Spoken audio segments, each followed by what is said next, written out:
నమస్కారం, నేను మీ చందు. ఈరోజు అంతర్యామిలో భాగంగా సాధించగలం అనే ఆర్టికల్. మనిషి అయి పుట్టాక ఏదైనా సాధించాలి అంటుంటారు పెద్దలు. ఎందరో వ్యక్తులు గొప్ప పనుల ద్వారా తమ జీవితాలను ఎలా సార్థకం చేసుకున్నారో వారు చెప్తుంటారు. గురువులు, జ్ఞానులు, ప్రవచనకారులు, మేధావులు అద్భుతమైన విషయాలు చెబుతారు. అవన్నీ వింటే మన మనసు ఉప్పొంగి ఏదో ఒకటి సాధించాలని అనిపిస్తుంది. జీవిత సత్యాలతో చక్కటి పరిచయం ఏర్పడుతుంది. మహానుభావులు చెప్పిన మాటలు మంత్రాల్లా పనిచేస్తాయి. మరణం అంటే గుర్తు చేసుకున్నప్పుడల్లా మన మనసును వికసింపజేసేదే మంత్రం. అలా పెద్దలు మన పుట్టుకకు ఒక సార్థకత ఏర్పడాలని కోరుకుంటారు. ప్రతి వారు నిజం తెలుసుకోవాలని శ్రీరమణులు అనేవారు.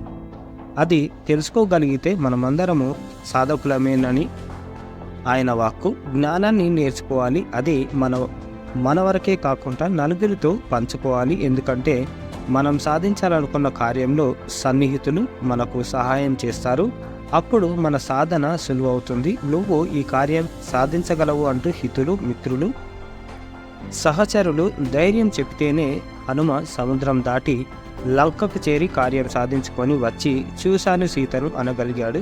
మనం ఏదైనా గొప్ప కార్యాన్ని తలపెట్టి పూర్తి చేయాలనుకుంటే మనకు మంచి స్నేహితుడు ఉండాలి. అతడు విమర్శకుడు, మార్గదర్శకుడైతే ఎన్నో మంచి మాటలను ఉపదేశిస్తాడు. అప్పుడు మనం అనుకున్న సాధన సఫలమై తీరుతుంది. మనందరిలో ప్రత్యేకత ఉంది, కానీ దాన్ని కనిపెట్టే తీరిక, ఓపిక ఏది సాధించడంలోనైనా మనలో ప్రాజ్ఞత వికసిస్తుంది.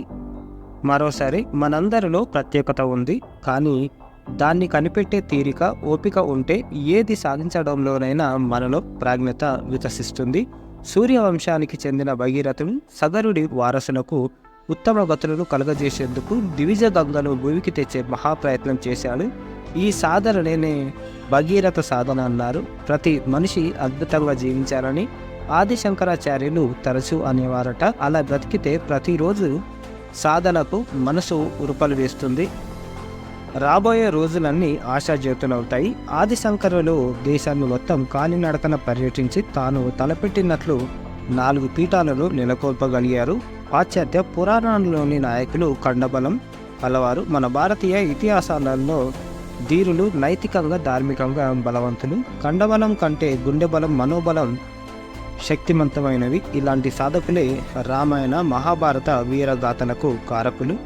భౌతిక శక్తితో పాటు ఆధ్యాత్మిక శక్తి తోడైతేనే సాధించగలమనే అనుభూతి కలుగుతుంది అని అంటారు శ్రీ మద్ర మనుజాచార్యులు. ఈ లోకాన్ని ఏనేటి ఉన్నతమైన ఆలోచనలే. ఈ ఆలోచనలను ఆచరణలో పెట్టేవారే సాధకులు. ప్రపంచం మారింది అని కొందరు ఈ ఆలోచనలను ఎగతాళి చేస్తారు.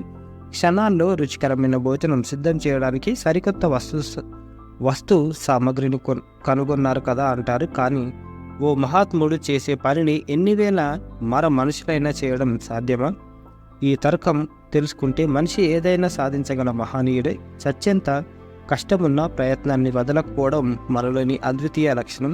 ఈ గుణం ఉంటే చాలు, మనం దేన్నైనా సాధించగలం అని అప్పరుసు రమాకాంతరావు గారు రాసిన ఆర్టికల్ ఇది. సాధించగలం, ఇది మనం ఏదైనా అనుకుంటే ఏదైనా సాధించగలం. దానికి ప్రతి ఒక్కరు సహాయం చేస్తారు, హెల్ప్ చేస్తారు. ఇది కానీ జ్ఞానాన్ని నేర్చుకోవాలి. ఎంత జ్ఞానాన్ని సంపాదిస్తే అంత మంచిది. ఇది ఈరోజుటి ఆర్టికల్. లైక్ చేయండి, షేర్ చేయండి, సబ్స్క్రైబ్ చేయండి. థ్యాంక్ యూ, ధన్యవాదాలు.